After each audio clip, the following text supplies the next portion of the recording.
दो मिरर दिया हुआ था, एक कॉनकेव मिरर था और एक कॉन्वेक्स मिरर था। दोनों के प्रिंसिपल एक्सिस के बीच कुछ गैप दिया हुआ था, 2 सेंटीमीटर था ना, ठीक है।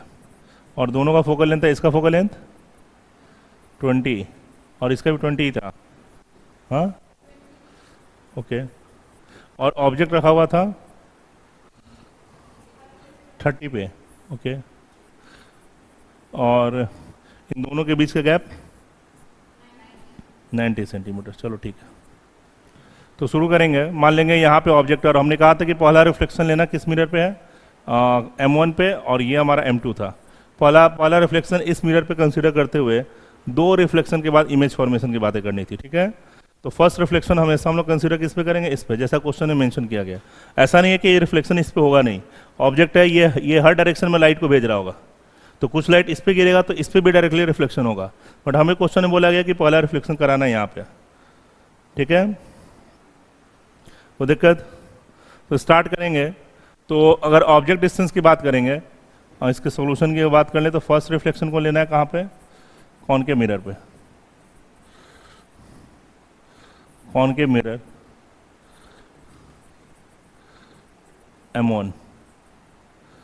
M1 पे लेना है, ठीक है।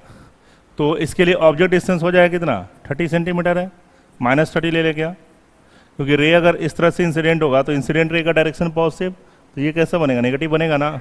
तो U1 -30, फोकल लेंथ भी इसका किधर आएगा, इधर ही आएगा, तो ये डायरेक्शन भी कैसा होगा, नेगेटिव हो जाएगा, ये भी -20 सेंटीमीटर। तो 1/V1 + 1/U = 1 फोकल लेंथ।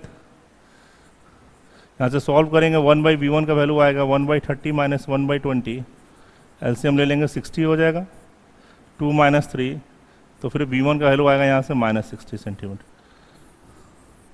ये हो गया -60 सेंटीमीटर, ठीक है। यानी कि इमेज जो बनेगा, और ये ऑब्जेक्ट इसका प्रिंसिपल एक्सिस पे है, तो इमेज भी कहाँ बनना है, प्रिंसिपल एक्सिस पे ही। टोटल 90 सेंटीमीटर है, तो शायद 60 सेंटीमीटर यहाँ पे होगा, ये हमारा I1 बनेगा, ठीक है। यानी रे जो जाएगा कुछ रिफ्लेक्ट होकर यहाँ पहुँचेगा, कुछ रफली ऐसा, वो दिक्कत। बट यहाँ जाने के बाद रुकेगा नहीं, फिर से रे इस पे पहुँचेगा, बात समझ में आ रहा है। तो जब रे इस पे पहुँचेगा तो फिर से रिफ्लेक्शन होना है। तो इसके लिए ऑब्जेक्ट डिस्टेंस कितना ले लेंगे, टोटल 90 है, और यहाँ से 60 सेंटीमीटर पे ये इमेज का फॉर्मेशन हुआ है, तो फिर ये क्या बचेगा, फिर से 30 बचेगा। तो रिफ्लेक्शन एट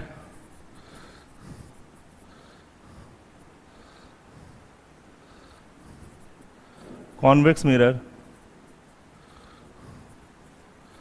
ठीक है, यानी कि M2 की बातें हम लोग कर रहे हैं। तो इसके लिए U2 कैसा आएगा, तो कॉन्वेक्स मिरर के लिए ये इंसिडेंट रे का डायरेक्शन हुआ, तो इसके लिए इधर का डाटा पॉजिटिव होगा, तो इधर का डाटा कैसा आएगा, नेगेटिव आएगा, तो U2 आएगा नेगेटिव, कितना आएगा, तो ये 30 बचेगा। तो बोलेंगे 90 में से 60 घटा लेंगे विथ माइनस साइन, यानी कि -30 सेंटीमीटर हो जाएगा। और फोकल लेंथ इसका कितना होगा, इसका कर्वेचर इधर है, तो फोकल लेंथ इस साइड होगा, जो कि पॉजिटिव होना चाहिए इंसिडेंट रे के हिसाब से, तो बोलेंगे ये +20 सेंटीमीटर है, वो दिक्कत। तो जब इमेज फॉर्मेशन की बात करोगे, 1/V2 + 1/U2 = 1/F2, तो यहाँ से सॉल्व कर लेंगे तो क्या डाटा आएगा, 1/V2 = हो जाएगा 1/30 + 1/20, एलसीएम ले लेंगे 60 आएगा, 2 + 3 हो जाएगा, तो V2 का वैल्यू आएगा 60/5, यानी +12 सेंटीमीटर। +12 सेंटीमीटर होने का मतलब क्या है, पॉजिटिव का मतलब क्या है, इमेज का फॉर्मेशन किधर होगा, इस मिरर के लिए पॉजिटिव हमने कंसीडर किधर किया था, इस साइड किया था ना, तो सेकंड इमेज इसका बनेगा यहाँ पे। इमेज यहाँ पे बनने का मतलब क्या हुआ, ये जो रे होगा ना, यहाँ पे फिर से ये रिफ्लेक्ट होने वाला है, कैसे, इसका फोकल लेंथ 20 है, तो इसका रेडियस ऑफ कर्वेचर कहाँ होगा, 40 होगा, यानी कि इधर कहीं रेडियस ऑफ कर्वेचर होगा। यहाँ से अगर नॉर्मल इस पर डालेंगे ना, तो रे ऐसे आके शायद वो ऐसे कुछ जा रहा होगा, इधर की तरफ जा रहा होगा रिफ्लेक्ट होकर, इसी को पीछे ट्रेस करेंगे तो शायद यहाँ पे इमेज का फॉर्मेशन होगा, जो कि डिस्टेंस कितने पे है, तो 12 सेंटीमीटर पे। ये हमारा I2 बन रहा होगा, समझ पा रहे हो, तो दिक्कत है। ये हमारा वर्चुअल रे है, ये ध्यान रखना है, ये जो है हमारा, सॉरी, ये हमारा वर्चुअल रे है, यहाँ पे जो आ रहा होगा ये वर्चुअल रे आ रहा होगा, ऐसा कुछ आ रहा होगा। रे एक्चुअली में रिफ्लेक्ट होकर पीछे की तरफ जा चुका है, समझ पा रहे हो, कोई दिक्कत है। अच्छा सॉरी, ये 12 पे बना है ना, तो 12 पे भी यहाँ पे इसको नहीं दिखाएंगे, सॉरी थोड़ा सा गलती हो गया मुझसे। 12 पे तो इमेज फॉर्मेशन हो गया, ठीक है। इसमें थोड़ा सा और बात सोचना था कि इस बार जो भी मेजरमेंट करेंगे इसके हम पोल से करेंगे। तो पोल से ये 30 सेंटीमीटर पे दूरी था ऑब्जेक्ट, तो इमेज कहाँ बना है 12 पे। बट ये भी समझना है क्या ऑब्जेक्ट इसके प्रिंसिपल एक्सिस पे है क्या? ये वाले प्रिंसिपल एक्सिस से ऑब्जेक्ट कहाँ है? ऊपर की तरफ है। कितने पे? 2 सेंटीमीटर पे। तो इस बार एक हाइट ऑफ ऑब्जेक्ट की बातें होंगी कि नहीं? तो इस बार एक हाइट ऑफ ऑब्जेक्ट की बातें भी होंगी। तो सबसे पहले मैग्नीफिकेशन कैलकुलेट करने की कोशिश करेंगे, जो कि आएगा -v/u। मैग्नीफिकेशन कितना होता है मिरर के लिए? -v/u। तो v का वैल्यू कितना आया हुआ है हमारे पास? 12 आया हुआ है, +12। और ऑब्जेक्ट डिस्टेंस कितना हमने लिया था? -30। तो माइनस माइनस मिल के प्लस हो जाएगा, तो m2 का वैल्यू आएगा यहाँ से प्लस 12/30 हो जाएगा, यानी कि 4/15 सॉरी 6/15 हो जाएगा, ठीक है। यहाँ से मैग्नीफिकेशन हो जाएगा 6/15, यानी 3 से भी कैंसिल आउट करेंगे, 2/5 आ जाएगा मैग्नीफिकेशन, ठीक है। मैग्नीफिकेशन अगर 2/5 आया है तो हाइट ऑफ इमेज हो जाएगा हमारे पास मैग्नीफिकेशन के साथ हाइट ऑफ ऑब्जेक्ट। तो ये आ जाएगा हमारे पास 2/5, और ये हाइट ऑफ ऑब्जेक्ट है कितना? 2 सेंटीमीटर है, जो कि ऊपर ही है, +2। ओवरऑल आएगा हाइट 4/5 सेंटीमीटर। और ये पॉजिटिव आ रहा है।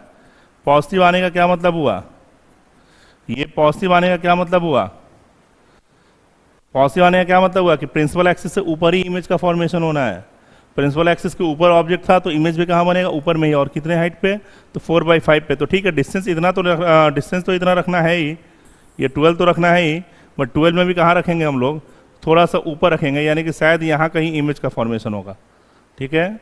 तो ये जो फाइनल इमेज होगा यहाँ पे बनने वाला है, ये पॉइंट हमारा I2 कहलाएगा। समझ पा रहे हो क्या? जिसका हाइट कितना बनेगा? 4/5 सेंटीमीटर। कुछ डाउट है? ये हाइट कितना आएगा टोटल? 4/5 सेंटीमीटर, ठीक है। इस बार ऑब्जेक्ट देखो, जो फर्स्ट ऑब्जेक्ट के कोरस्पॉन्डिंग जो इमेज बनाया है वो सेकंड मिरर के प्रिंसिपल एक्सिस पे नहीं है, इवन वो पॉइंट ऑब्जेक्ट है। तो पॉइंट ऑब्जेक्ट का इस मिरर से डिस्टेंस तो 30 है, ठीक है। 90 - 60 की है तो 30 डिस्टेंस तो है, बट क्या ये ऑब्जेक्ट प्रिंसिपल एक्सिस पे है क्या? ये प्रिंसिपल एक्सिस से ऊपर है। ऊपर है तो हम लोग इसके फाइनल इमेज के फॉर्मेशन के लिए हम लोग ऐसा समझ सकते हैं ना कि ये पॉइंट प्रिंसिपल एक्सिस से 2 सेंटीमीटर ऊपर है, तो इसका कुछ मैग्नीफिकेशन वगैरह निकाल के और वहाँ से जब हाइट देख रहे हैं तो कितना आ रहा है? 4/5 सेंटीमीटर। यानी फाइनल इमेज जो बनेगा उस प्रिंसिपल एक्सिस से ऊपर बनेगा, कहाँ पे? 4/5 सेंटीमीटर पे। कुछ डाउट है? ये समझ पा रहे हो? ठीक है, लिखोगे जल्दी से।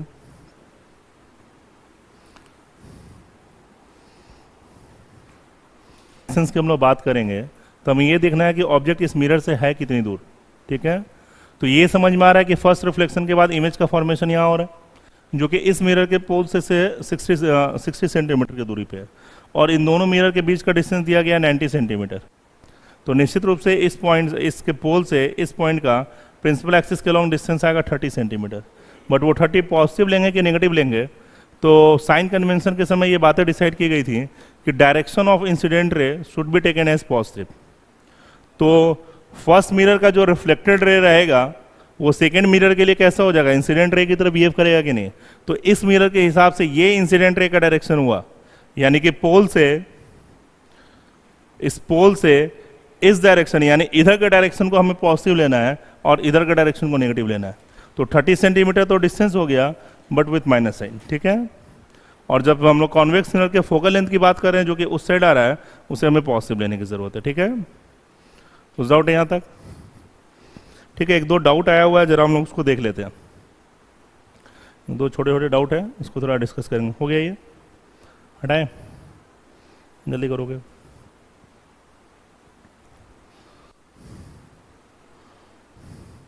जब मुझे इसका कोऑर्डिनेट बताना था ना, इस पोजीशन का हमें कोऑर्डिनेट बताना था, फाइनल जो इमेज का फॉर्मेशन हुआ इसका हमें फाइनल पोजीशन बताना था। हमने बोला था कि ये इस कोऑर्डिनेट को ऑरिजिन लेना है। तो जब फाइनल पोजीशन की बात करेंगे तो कैसा आएगा फाइनल पोजीशन? जरा देखो, तो इससे 12 सेंटीमीटर और इधर इमेज बनाया, तो ये 90 था, 90 में 12 और जोड़ेंगे तो कैसा आएगा? 102 आ जाएगा। 90 में 12 को ऐड करेंगे तो कितना आएगा? 102।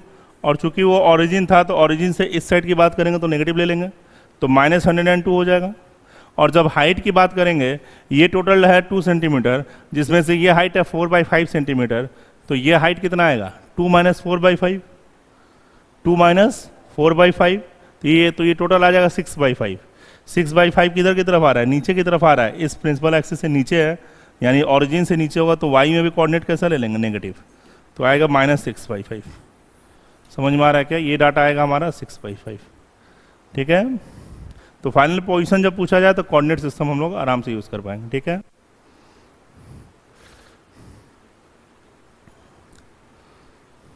हो गया।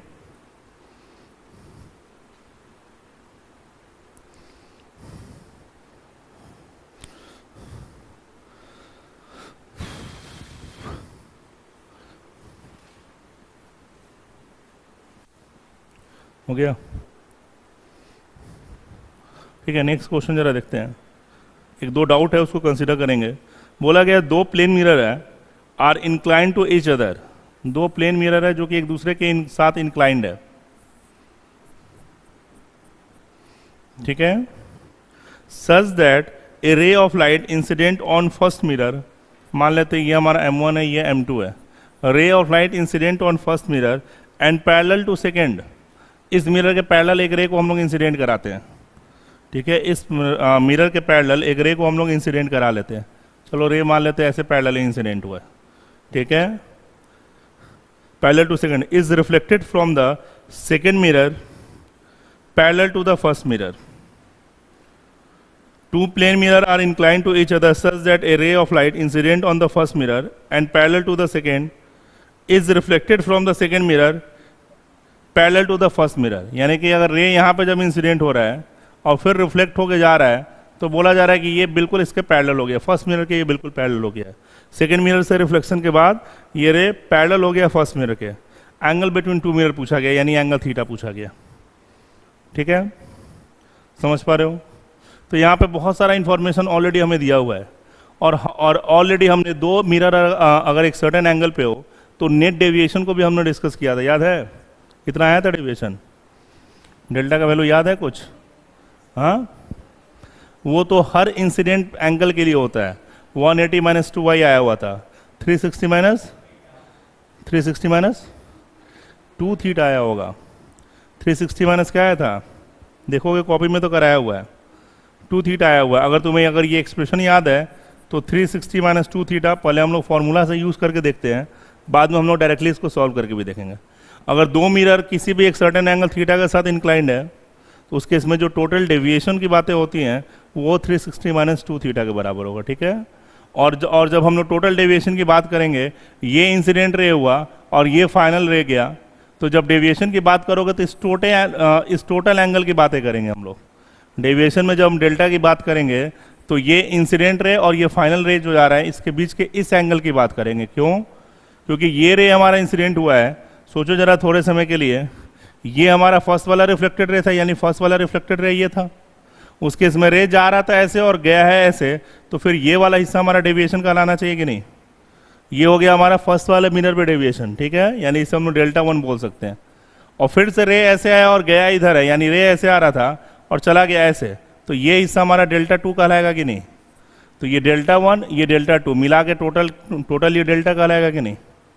बताओ जरा, वो दिक्कत। डेविएशन जब हम लोग डिफाइन करेंगे तो किसको बोलेंगे? डेविएशन की जब बातें होंगी तो किसको हम लोग बोलेंगे डेविएशन? बताओ। डेविएशन के लिए केस क्या था, हमारा रे इंसिडेंट ऐसे हुआ था फर्स्ट मिरर पे और रिफ्लेक्ट होके ऐसे चला गया। सोचो तो अगर मिरर नहीं होता तो रे हमारा आगे जाता ना, तो फिर डेविएशन इसी को ना बोलोगे। और फिर से रे इंसिडेंट हुआ ऐसे और चला गया ऐसे, यानी रे इंसिडेंट हो रहा था ऐसे और चला गया ऐसे, तो फिर डेविएशन ये पार्ट हुआ कि नहीं? अगर मिरर नहीं होता तो क्या रे ऐसे जाता क्या? अगर ये मिरर नहीं होता तो क्या रे इधर जाता? रे तो बिल्कुल सीधा चला गया होता। तो डेविएशन कौन सा हुआ? ये पार्ट हुआ कि नहीं? तो ये हुआ हमारा फर्स्ट डेविएशन और ये हो गया हमारा सेकंड डेविएशन डेल्टा 2। तो फिर टोटल डेविएशन कौन सा होगा? ये टोटल कहलाएगा। ठीक है, यानी कि टोटल डेविएशन इस केस में कौन सा होगा? ये हिस्सा कहलाएगा कि नहीं? बोलो। और इस डेविएशन का वैल्यू किसके बराबर? तो ये डेविएशन हम लोग थीटा के फॉर्म में बोल सकते हैं, क्योंकि ये इसके पैरेलल है। तो सोचो रे जो आया था वो इसके पैरेलल था और गया है इसके पैरेलल, तो अगर ये थीटा है तो फिर ये टोटल एंगल क्या होगा? जरा सोचोगे, अगर ये एंगल थीटा होगा, ये एंगल थीटा दिया हुआ है ना दोनों मिरर के बीच का, तो फिर ये एंगल कितना होगा 180 माइनस थीटा, ठीक है। और अगर ये टोटल एंगल 360 है जिसमें से ये एंगल 180 माइनस थीटा है, तो सिर्फ डेविएशन किसके बराबर आएगा, डेविएशन किसके बराबर आएगा बताओ जरा।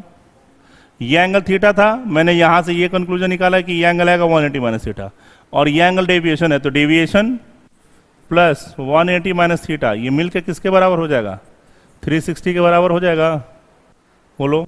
और ये डेविएशन किसके बराबर होता है 360 माइनस 2 थीटा, तो 360 minus 2 theta plus 180 minus theta मिल के 360, कैंसिल आउट कर लेंगे, 3 थीटा बराबर हो जाएगा 180, थीटा आ जाए यहाँ से 60 डिग्री। ये हो गया हमारा, अगर हमें फॉर्मूला पता है तो, ठीक है। अगर हमें फॉर्मूला पता है तो यहाँ से बता पाएंगे, ठीक है। और अगर फॉर्मूला नहीं पता है तो हम लोग बेसिक प्रोसेस पे आ जाएंगे। बेसिक प्रोसेस क्या है कि अगर ये थीटा बना रहा है तो निश्चित रूप से, अगर वो थीटा बना रहा है तो चलो ज़रा फर्दर देखोगे, यहाँ से हम लोग नॉर्मल को डालते हैं तो फिर ये एंगल थीटा रहा होगा। अगर ये थीटा है तो ये भी क्या होगा, ठीक है, थीटा आएगा ना, क्योंकि बिल्कुल इसके पैरेलल लाइन ये बोला गया क्वेश्चन में। ये थीटा है तो फिर ये कितना होगा 90 माइनस थीटा, ये भी कितना होगा 90 माइनस थीटा, तो फिर ये कितना होगा थीटा, क्योंकि ये हमारा परपेंडिकुलर था, ठीक है। अब ये थीटा है, ये थीटा है, तो इसके पास क्या ऑप्शन बच गया, ये एंगल कितना आएगा, ये तीनों मिला के 180 होता ना, तो ये कितना आएगा 180 माइनस 2 थीटा, तो फिर ये एंगल कितना होगा, इस एंगल को मैं नाम देता हूँ बीटा। बीटा का वैल्यू कितना आएगा 90 में से 180 माइनस 2 थीटा को सब्ट्रैक्ट कर लेंगे क्या, बोलो। ये क्या आएगा बीटा, अगर इस एंगल को बोल रहे हैं तो टोटल एंगल कितना है 90 है ना, तो 90 में से 180 माइनस 2 थीटा को सब्ट्रैक्ट करोगे तो बीटा एंगल कितना आ जाएगा, तो 90 माइनस 180 यानी माइनस 90, और ये हो जाएगा 2 थीटा माइनस 90 डिग्री। ये हमारा बीटा एंगल निकल चुका है। कोई दिक्कत समझ पा रहे हो, ठीक है। हमें निकालना क्या था, हमें इस थीटा का वैल्यू निकालना है, ओके। बीटा भी निकल चुका है, ओके। और अगर ये एंगल थीटा है तो देखो जरा, यहाँ पे एंगल थीटा रहा होगा तो ये एंगल भी कितना रहेगा थीटा, और ये बीटा है तो ये भी क्या आएगा बीटा आएगा, बोलो। तो अगर मैं इस ट्रायंगल की बात कर लूँ, इस ट्रायंगल में तीनों एंगल मिला के कितना होना चाहिए 180 डिग्री होना चाहिए कि नहीं। तो जरा इस तीनों एंगल को देख लेते हैं। ये हमारा मेथड 1 हो गया सॉल्व करने का फॉर्मूला से, और मेथड 2 पे आते हैं हम लोग। ये हमारा मेथड 2 है। मेथड 2 में हमने बीटा निकाल लिया है। अब बीटा निकाल लिया है तो फॉर ट्रायंगल, इस पॉइंट को कुछ नाम दे दे क्या, ये ट्रायंगल समझ में आ रहा है क्या। फॉर ट्रायंगल के हिसाब से अगर देख लेंगे तो 2 into 90 minus theta, 2 into 90 minus theta यानी this, plus 2 into beta, plus ये एंगल किसके बराबर है थीटा के बराबर है ना, ये तीनों मिलकर किसके बराबर हो जाएगा 180 हो जाना चाहिए कि नहीं। यहाँ से पुट कर लो 180 minus 2 theta plus 2 times beta का जगह क्या ले लेंगे 2 थीटा माइनस 90 प्लस थीटा मिलकर हो जाएगा 180। 180 कैंसिल आउट हो गया। यहाँ से फर्दर आएगा माइनस 2 थीटा प्लस 4 थीटा, ठीक है, माइनस 180 प्लस थीटा मिलके 0। 5 थीटा माइनस 2 थीटा, ये 3 थीटा मिलके 180, तो थीटा कैसा आ जाएगा 60 डिग्री आएगा ना। समझ पा रहे हो। तो अगर हम लोग इस बेसिक की बात कर लें, अगर हम लोग इसमें कुछ एंगल वगैरह को डिस्कस कर लें तो एंगल के कॉन्सेप्ट को अप्लाई करते हुए बड़ी आसानी से एंगल हम निकाल पाएंगे। और अगर फॉर्मूला पता है डेविएशन के लिए तो ज़्यादा बेटर है कि जब भी दो मिरर किसी एंगल थीटा पे अगर इंक्लाइंड है, when two mirror are inclined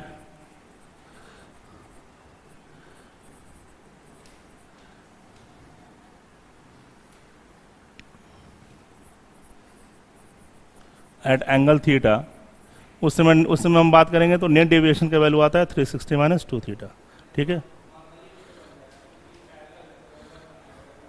क्या पैरेलल है तो पैरेलल है तो इक्विलेटरल ट्रायंगल बनेगा। पैरेलल है तो इक्विलेटरल ट्रायंगल क्यों बनेगा। रोम्बस की बातें क्यों समझ में आ रही हैं, रोम्बस वाली बातें क्यों समझ में आ रही है। पहले हमें वो कंफर्म करना पड़ेगा कि वो रोम्बस है। सारे पैरेललोग्राम रोम्बस होते हैं क्या, क्या सारे पैरेललोग्राम रोम्बस होते हैं। फिर पहले हम ये बात इंश्योर करना होगा कि वो रोम्बस है कि नहीं।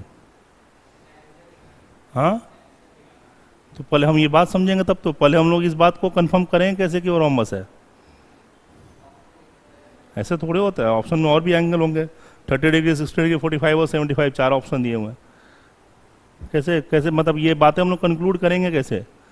ये एंगल समझ में आ रहा है, ये पैरेललोग्राम समझ में आ रहा है, बट ये डिस्टेंस और ये डिस्टेंस इक्वल हो जाए या फिर ये दोनों इक्वल हो जाए, ये कोई ज़रूरी थोड़े है। मतलब ये पैरेलल है तो ये दोनों इक्वल है, ये दोनों भी इक्वल है, बट ये डिस्टेंस और ये डिस्टेंस आपस में इक्वल है, ये बात का कंफर्मेशन कैसे हो पाएगा? रोम्बस वाली बातें हम लोग कंफर्म अगर कर पाएंगे तो फिर हम लोग डेफिनेटली अप्लाई कर सकते हैं। बट अभी तक हम लोग श्योर नहीं है इस बात को लेकर। ठीक है। हाँ, चाहो तो तुम ये जरूर बता सकते हो कि टोटल डेविएशन हम लोग यहाँ से भी देख सकते हैं, थीटा है 2 थीटा, और ये हो जाएगा कितना 180 माइनस थीटा।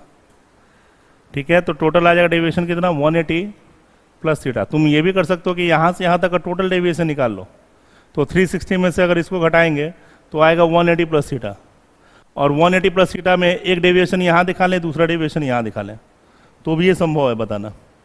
यहाँ पे डेविएशन कितना होगा 180 माइनस 2i होता है। किसी भी प्लेन मिरर पे अगर रे इंसिडेंट हुआ तो फिर डेविएशन किसके बराबर होता है 180 माइनस 2i। ये सब बातें डिस्कस की गई थी, याद है? देखो जरा इसको बताते हैं एक और तरीके से, इसको कर लो फिर एक और तरीके से ही बताते हैं।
तो अगर ये 60 डिग्री पे और ये बोला जा रहा है 50 डिग्री पे इंसिडेंट हो रहा है, तो फिर ये रिफ्लेक्ट बैक होकर 50 पे जाएगा। अब ऐसे केस में अगर देखोगे तो फिर से ये नॉर्मल के साथ कितना एंगल बना रहा होगा। तो अगर ये 50 है, ये 50 है, ये सोचो ये 60 डिग्री बन रहा है, ये नॉर्मल से टोटल कितना एंगल है, 90 डिग्री है, तो ये एंगल कितना होगा 40, और ये भी एंगल कितना होगा 40 होगा कि नहीं।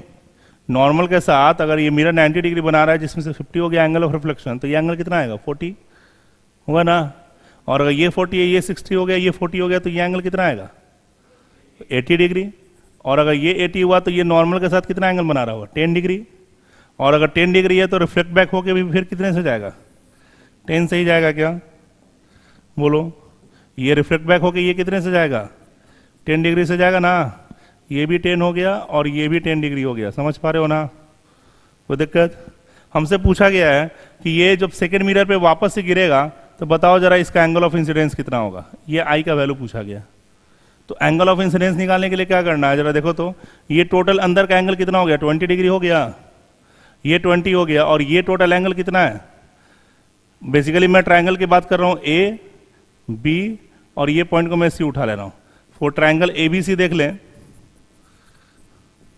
तो angle A plus angle B plus angle C, ये तीनों मिलकर कितना हो जाना चाहिए। एंगल सी किसकी बात कर रहे हैं हम, ये वाले एंगल की बात कर रहे हैं, समझ पा रहे हो। तो ये कितना आएगा मिलके, या फिर एंगल सी में अगर कन्फ्यूजन है तो इसका नाम ऐसे रख लो, एंगल ए सी बी, ऐसे कुछ हम लोग ले लेते हैं, ठीक है। ये सब मिलके कितना हो जाना चाहिए 180 डिग्री हो जाना चाहिए। कोई दिक्कत है। जहाँ पे एंगल ए कितना है, अगेन एंगल ए को लिखने से बेटर है, मैं इसको लिख पाऊंगा, चलो इसको अच्छे से लिख ही लेते हैं। ये एंगल ए को लिखने से बेटर है एंगल सी ए बी की बातें हो रही हैं, और ये एंगल ए बी सी की बातें हो रही हैं। कोई दिक्कत है। तो एंगल सी ए बी का टोटल वैल्यू कितना होगा, तो ये टोटल एंगल 180 होता है, जिसमें से ये 40 घटा देंगे तो बीच का एंगल निकल आएगा। तो ये कितना आएगा 140, plus angle A B C कितना आ गया 20 degree, plus angle A C B निकाल लेते हैं हम लोग, मिल के आ गया 180। तो यहाँ से एंगल ए सी बी कितना आ गया 160 है, ये 180 मिल के 20 डिग्री हुआ, बोलो। और अगर ये एंगल हमारा 20 डिग्री आ चुका है तो फिर एंगल ऑफ इंसिडेंस कितना होगा, आई का वैल्यू कितना होगा 90 में से एंगल ए सी बी को घटा लेंगे ना, तो 90 माइनस 20 यानी आई का वैल्यू आ गया 70 डिग्री। यही पूछा गया था, बात समझ में आ रहा है। तो एंगल को बस हमें समझना है। प्लेन मिरर में एंगल को हम लोग बड़ी आसानी से ट्रायंगल के हिसाब से सॉल्व कर सकते हैं। बेसिकली हमेशा इस केस में ट्रायंगल का फॉर्मेशन होना है, और सिमिलर ट्रायंगल वगैरह के कॉन्सेप्ट भी काफ़ी लगते हैं इमेज फॉर्मेशन में। इमेज फॉर्मेशन की जब भी बातें होंगी तो हम लोग सिमिलर ट्रायंगल के कॉन्सेप्ट को भी बड़ी आसानी से डिस्कस कर पाएंगे। समझ पा रहे हो, कुछ भी दिक्कत है, ठीक है। आगे बढ़े क्या। एक हमारा ये क्वेश्चन हो गया, एक आखिरी क्वेश्चन और है, देखो जरा कौन सा।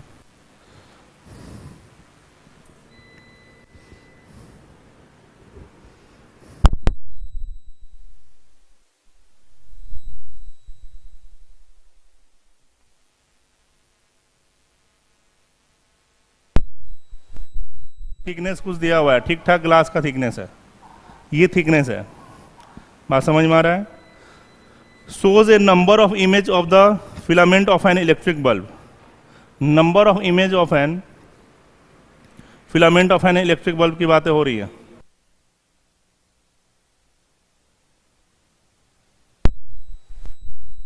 The brightest image is the, brightest image कौन सा होगा, फर्स्ट वाला होगा कि सेकंड वाला होगा कि फोर्थ वाला होगा कि लास्ट वाला होगा। समझो यहाँ कोई फिलामेंट है और यहाँ से जब लाइट इंटर करेगा तो जब इमेज फॉर्मेशन की बात करेंगे ना हम लोग,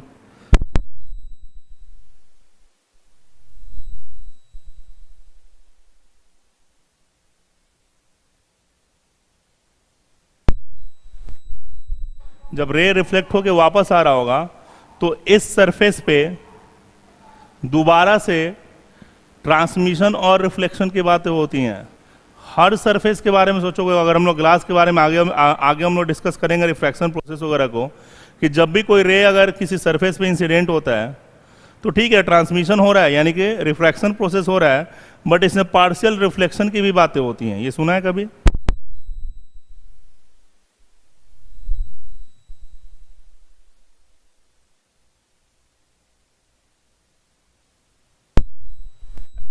सारा का सारा रिफ्रैक्ट करके चला गया होगा।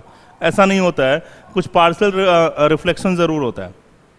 बात समझ में आ रहा है? तो ऐसे केस में सोचो यहाँ से रिफ्लेक्ट होकर जब रे वापस आया होगा तो उसमें से कुछ हिस्सा तो चला गया होगा इधर, कुछ हिस्सा वापस से रिफ्लेक्ट होकर गया होगा कि नहीं।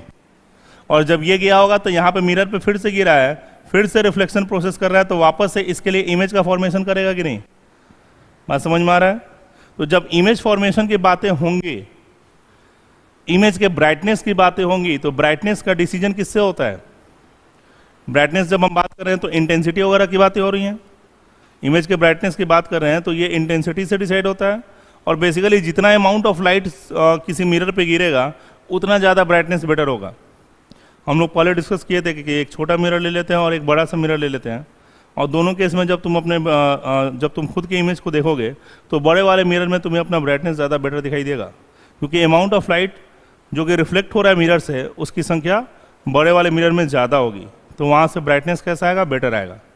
यहाँ पे क्या है, जो पहला लाइट जा रहा है ना, लाइट गिरा, रिफ्लेक्शन हुआ, तो रिफ्लेक्शन के बाद से यहाँ पे जो जब ये सारा लाइट, सोचो यहाँ से लाइट गया, देखो सबसे पहली बात जब ये लाइट गया होगा ना तो कुछ रे तो यहीं पे रिफ्लेक्ट बैक हो गया होगा। लाइक मान लेते हैं कि अगर 100 लाइट गया है, सपोज करो 100 में से 80 जा रहा है और मान लेते हैं 20 जो है रिफ्लेक्ट बैक हो जा रहा है, तो पहली बार में 80 लाइट पहुंचा, 20 यहीं से रिफ्लेक्ट हो गया, जो कि कभी इमेज फॉर्मेशन में यूज हुआ ही नहीं, क्योंकि ये रे कभी रिफ्लेक्शन प्रोसेस किया ही नहीं। अब ये जो 80 रे रिफ्लेक्ट हुआ है उसमें से फिर से क्या बोला गया, सोचो अगर 100 में से 80 ही ट्रांसमिट हुआ था, 20 यहाँ रिफ्लेक्ट हुआ था, तो लौटते समय जो 80 आया उसका भी 80% ट्रांसमिट होगा और 20% रिफ्लेक्ट बैक होगा। ये समझ में आ रहा है? अगर 100 लाइट को भेजे थे और 100 में से यहाँ पे 80 ट्रांसमिट हुआ था, देखो यहाँ पे हमने भेजा मान लेते हैं 100 लाइट, उसका 80% अगर ट्रांसमिट हुआ है और 20% रिफ्लेक्ट बैक किया है, ये कुछ ना कुछ डाटा दिया रहेगा, 80%, 20%, 64%, 36%। मतलब हर सरफेस का अपना बिहेवियर होता है कि टोटल इंसिडेंट लाइट का कितना परसेंट वो ट्रांसमिट कर रहा है और कितने को वो रिफ्लेक्ट बैक करा रहा है। ठीक है, तो एग्जांपल में अगर मैं ले लूँ कि यहाँ से 100 लाइट यहाँ पहुँचा, तो 100 में से अगर 80 ट्रांसमिट हुआ है और 20 अगर रिफ्लेक्ट बैक किया है, तो अगली बार क्या होगा, यहाँ से 80 रिफ्लेक्ट बैक होके तो आया, अब जो 80 आया उसमें से उसका भी 80% क्या हो गया होगा, ट्रांसमिट हो गया होगा। 80 का 80% कितना हो जाएगा, 64, यानी उस 80 लाइट में से 64 यहाँ ट्रांसमिट हो गया, तो वापस जो लाइट गया वो कितना गया है, बस 16 ही गया होगा ना, 20%। 80 का 20% कितना, 16। तो सोचो पहला जो रिफ्लेक्शन हो रहा है उसमें टोटल अमाउंट ऑफ लाइट कितना है, 80 है, और दूसरा जो रिफ्लेक्शन प्रोसेस हो रहा है उसमें अमाउंट ऑफ लाइट कितना है, 16 है। फिर से सोचो ये 16 रिफ्लेक्ट बैक होके आया, इसका 80% फिर से क्या हो गया, ट्रांसमिट हो गया, और 20% बस वापस जा रहा है, तो 16 का 20% कितना हुआ, ऑलमोस्ट 3.2, यानी कि बस 3.2 ही लाइट जो होगा वापस जा रहा होगा। तो हर रिफ्लेक्शन प्रोसेस के बाद अमाउंट ऑफ लाइट जो कि रिफ्लेक्ट होने जाएगा उसकी संख्या क्या होगी, तेजी से घटती जाएगी कि नहीं। तो इंटेंसिटी भी क्या होगा, इमेज का कम नहीं होता जाएगा, ब्राइटनेस क्या होगा, कम होगा ना। तो सबसे ज़्यादा ब्राइटनेस किसका होगा, पहला वाला लाइट का। उसके बाद सेकेंड, थर्ड, फोर्थ जैसे जैसे आगे बढ़ोगे उसका इंटेंसिटी क्या होता है, और भी कम होता चला जाता है। समझ पा रहे हो? कुछ डाउट है इसमें? थोड़ा सा ये जो प्रोसेस है, इस प्रोसेस को आगे हम लोग डिस्कस करेंगे जब हम लोग थिन फिल्म रिफ्लेक्शन वगैरह को डिस्कस करेंगे, तो फिर थोड़ी बहुत ये बातें बताई जाएंगी। ठीक है, निश्चित रूप से ये डिस्कस हम लोग करेंगे।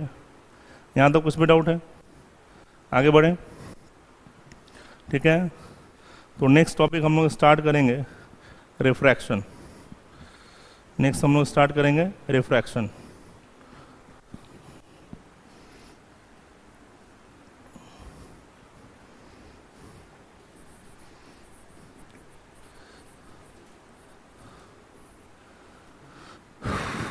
रिफ्रैक्शन स्टार्ट करने से पहले हम सबसे पहले बात करेंगे रिफ्रैक्टिव इंडेक्स को। रिफ्रैक्टिव इंडेक्स होता क्या है?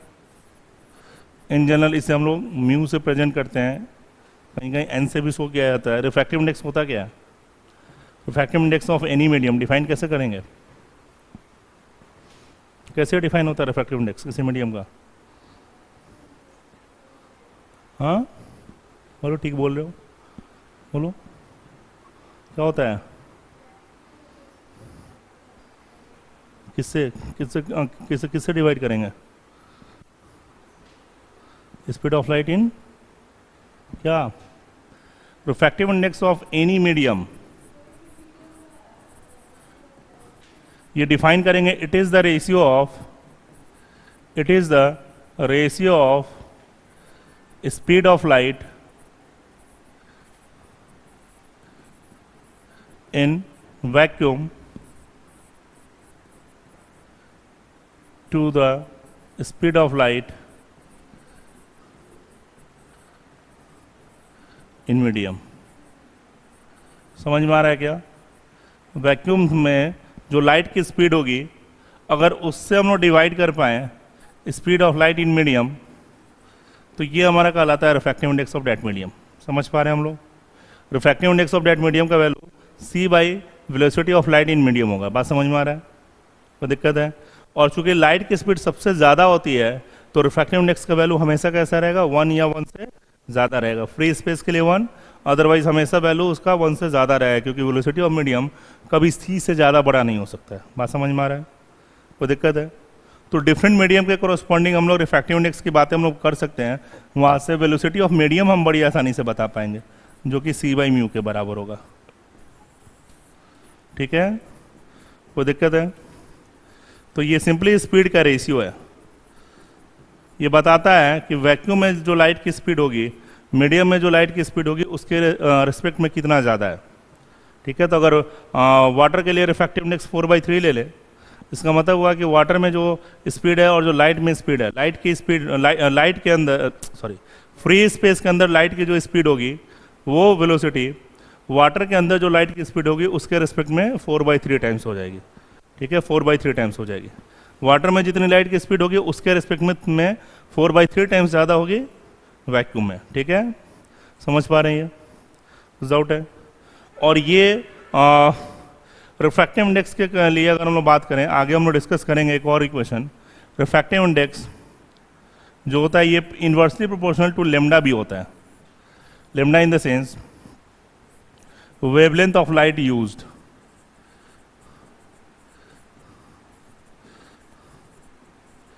रिफ्रैक्टिव इंडेक्स मीडियम का ऑप्टिकल डेंसिटी तो बता रहा है, वो ये तो बता रहा है कि लाइट की स्पीड उसमें किस रेशियो में है। बट ये सोचो, सेम मीडियम में अगर हम लोग डिफरेंट लाइट को यूज़ करें, लाइक एक बार हम लोग रेड वाले लाइट को यूज़ करें, अगली बार हम लोग ब्लू वाले लाइट को यूज़ करें, तो डिफरेंट लाइट के कोरस्पॉन्डिंग भी उस मीडियम का रिफ्रैक्टिव इंडेक्स थोड़ा वेरी करता है। और ये म्यू का वैल्यू उस लेमडा के साथ इन्वर्सली प्रोपोर्शनल होगा। जितना ज़्यादा लेमडा होगा उतना ही रिफ्रैक्टिव इंडेक्स कम होगा। तो यहाँ से हम लोग कंक्लूड करेंगे, जैसे विबग्योर में अगर बात करें तो सबसे कम लेमडा किसका होता है? विबग्योर में बात करोगे तो वायलेट का लेमडा सबसे कम होता है, रेड का लेमडा सबसे ज़्यादा होता है। बात समझ में आ रहा है? तो म्यू ऑफ वी की अगर बात कर लें, ये सबसे कम होगा कंपेयर टू आर के। तो जब हम लोग ये हम लेमडा का रिलेशन हुआ, लेमडा ऑफ वी का वैल्यू जो होगा वो लेमडा ऑफ आर से कम होगा। वेवलेंथ के ऑर्डर की बात कर लें तो वायलेट का लेमडा जो होगा वो रेड के वेवलेंथ के कंपेयर में कम होगा। विबग्योर में अगर देखोगे, विबग्योर का जो सीक्वेंस है, इस सीक्वेंस के हिसाब से लेमडा जैसे जैसे वायलेट से रेड की तरफ जाएंगे और क्या होगा? इंक्रीज करेगा। ठीक है? लेमडा का वैल्यू जो होता है इस डायरेक्शन में इंक्रीज करेगा अगर हम लोग वायलेट से रेड की तरफ जाए तो सबसे कम होता है वायलेट का, सबसे ज़्यादा होता है रेड का। इसको याद करना बड़ा आसान होता है। वायलेट से रेड की तरफ जाओगे, सबसे ज़्यादा एनर्जी किसकी होती है? अल्ट्रा वायलेट की या फिर इंफ्रारेड की? अल्ट्रा वायलेट वेव का एनर्जी ज़्यादा होता है या फिर इंफ्रारेड का एनर्जी ज़्यादा होता है? अल्ट्रा वायलेट का होता है ना, वो हमारे स्किन को बर्न करने की टेंडेंसी तो रखेगा ना। सनबर्न वगैरह होता है कि नहीं गर्मी में अभी हम लोग बाहर जाएंगे तो बेसिकली अल्ट्रा वायलेट के लिए अगर हम लोग बात करेंगे, वायलेट से ज़्यादा वाले की एनर्जी जो होगी वो इंफ्रारेड से कम है, यानी कि इसकी एनर्जी, वायलेट की एनर्जी रेड से कैसी होगी? ज़्यादा होगी। और एनर्जी ज़्यादा है तो वेवलेंथ कैसा रहा होगा? कम रहा होगा। एनर्जी ज़्यादा होने का मतलब है कि फ्रीक्वेंसी ज़्यादा होगी, फ्रीक्वेंसी ज़्यादा होने का मतलब है कि वेवलेंथ कैसा रहा होगा? कम रहा होगा। जिसकी फ्रीक्वेंसी ज़्यादा है उसका वेवलेंथ कम है। ठीक है? तो सबसे कम वेवलेंथ होता है वायलेट का, सबसे ज़्यादा होता है रेड का। तुम लोगों ने डाटा भी सुना होगा, ऑलमोस्ट ये 4000 एंगस्ट्रम से लेके 7500 एंगस्ट्रम, 8000 एंगस्ट्रम के आसपास होता है। हाँ, कौन सा सीरीज?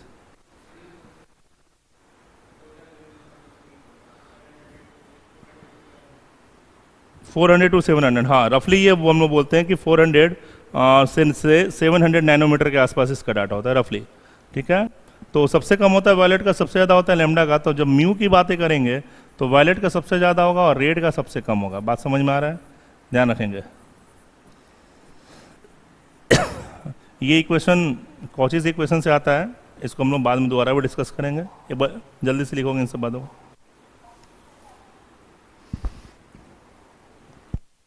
बेसिकली सेम मीडियम को अगर हम लोग डिफरेंट लाइट के साथ अगर यूज़ करें जिसका वेवलेंथ अलग अलग हो तो रिफ्रैक्टिव इंडेक्स में थोड़ा वेरिएशन होता है। जैसे ग्लास के लिए नॉर्मली जब हम बात करते हैं तो बोलते हैं रिफ्रैक्टिव इंडेक्स 1.5 है, रफली बातें करते हैं। तो बेसिकली हम लोग येलो कलर के हिसाब से डिफाइन करते हैं। येलो कलर देखोगे इस विबग्योर के ऑलमोस्ट बीच में डाटा आता है। अगर इनके वेवलेंथ को देखा जाए तो येलो कलर का वेवलेंथ ऑलमोस्ट 5800 एंगस्ट्रम के आसपास आता है, जो कि इसके रेंज का मिड वैल्यू या फिर बोल सकते हैं कि मीन वैल्यू है। तो जब भी वाइट लाइट के लिए हम लोग डाटा डिफाइन करते हैं ना, तो इन सब का मीन वैल्यू डिफाइन कर देते हैं, जो कि येलो कलर के हिसाब से डिफाइन करते हैं। तो जो 1.5 रिफ्रैक्टिव इंडेक्स बोला जा रहा है वो वाइट लाइट के लिए डिफाइन कर रहे हैं, वाइट लाइट के लिए, यानी कि इफेक्टिवली हम लोग येलो लाइट के लिए डिफाइन कर रहे हैं।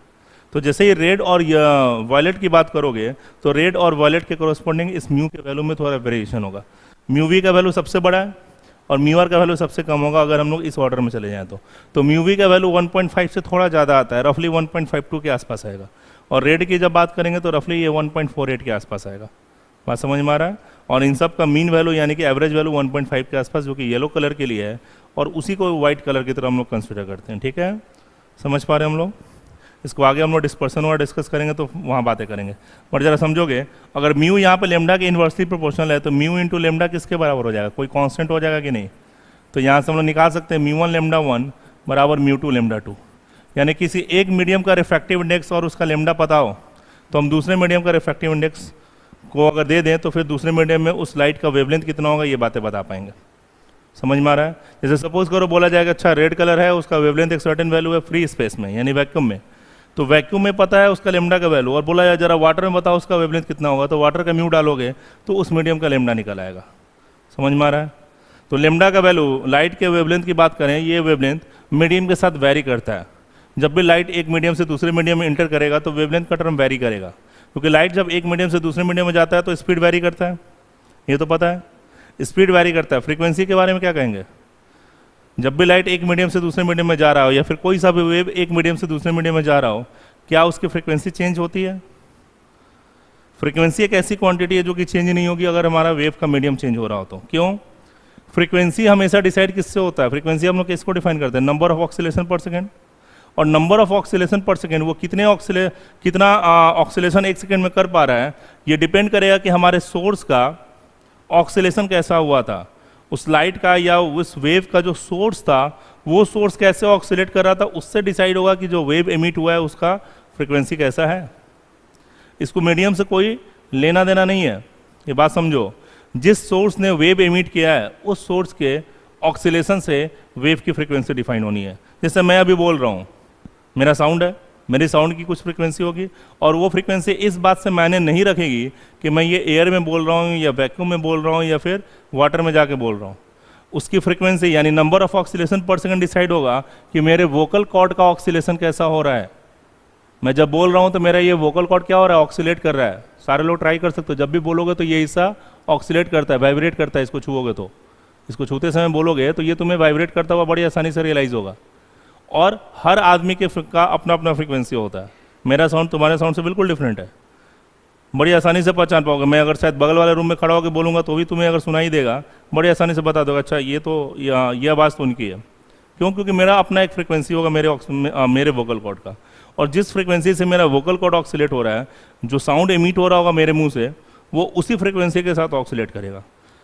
फ्रीक्वेंसी इंडिपेंडेंट ऑफ मीडियम होता है। अगर वेव एक मीडियम से दूसरे मीडियम में गया भी है, उस केस में फ्रीक्वेंसी पे कोई फर्क नहीं पड़ना, क्योंकि फ्रीक्वेंसी डिसाइड किससे हो चुका है? सोर्स से। सोर्स जिस तरह से ऑक्सीलेट करके वेव एमिट किया था वहीं पर फ्रीक्वेंसी उसका डिफाइन हो गया। हाँ, मीडियम चेंज हुआ है, वेलोसिटी बदलेगी। मीडियम जैसे जैसे उसकी डेंसिटी बदल रही है, ऑप्टिकल डेंसिटी बदल रही है, तो वेलोसिटी भी क्या होगी? वेव की बदलेगी। तो वेलोसिटी बदलेगा, फ्रीक्वेंसी चेंज नहीं हो रहा है, तो फिर चेंज कौन होगा? लैम्डा। बात समझ में आ रहा है? इस बात को हमें बिल्कुल मेंशन करना चाहिए। ये स्टेटमेंट लिखेंगे और एक लाइन और कहीं लिख लोगे, फ्रीक्वेंसी ऑफ